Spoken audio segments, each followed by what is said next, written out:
আসসালামু আলাইকুম রহমতুল্লাহি ওয়া বারাকাতুহু।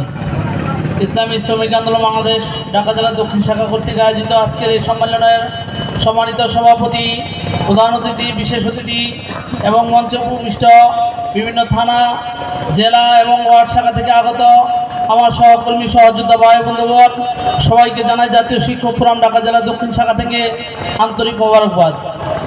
সংগ্রামী উপস্থিতি, আজকে আমরা জানি জাতীয় ইসলামী আন্দোলন বাংলাদেশ ঢাকা জেলা দক্ষিণ শাখার একটি সহযোগী সংগঠন ইসলামী শ্রমিক আন্দোলনের জেলা কমিটি বাস্তবায়ন হবে। আজকে জেলা কমিটি গঠন হবে।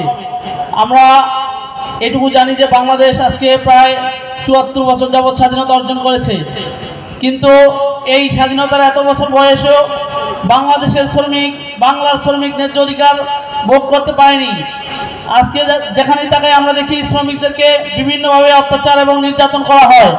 আমি আপনাদেরকে উদাত্ত আহ্বান জানাবো, আপনারা পীর সাহেব হুজুর চরমনাইয়ের নেতৃত্বে জাতীয় ইসলামী শ্রমিক আন্দোলনে যোগ দিন এবং ইসলামী শ্রমিক আন্দোলনের হাতকে শক্তিশালী করুন, যাতে করে এদেশে আর কোনো শ্রমিক তার অধিকার থেকে বঞ্চিত না হয় এবং ইসলামের যেই বিধান আছে, ইসলামের বিধান যেন প্রতিষ্ঠিত হয়।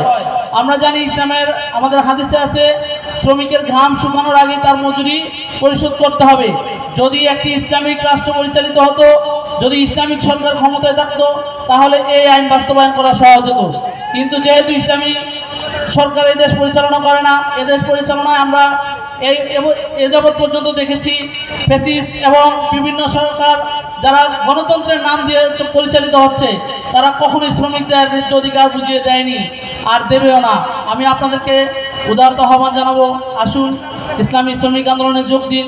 ইসলামী শ্রমিক আন্দোলন এবং পীর সাহেব হুজুরের যেই মতবাদ এবং আমরা যেই আশা ব্যক্ত নিয়ে আমাদের যেই সম্মেলন করছি, এই সম্মেলন সফল হোক, আপনারা সবাই সহযোগিতা করবেন, এই আশাবাদ ব্যক্ত করে সবাইকে ধন্যবাদ জানিয়ে শেষ করছি। আসসালামু আলাইকুম।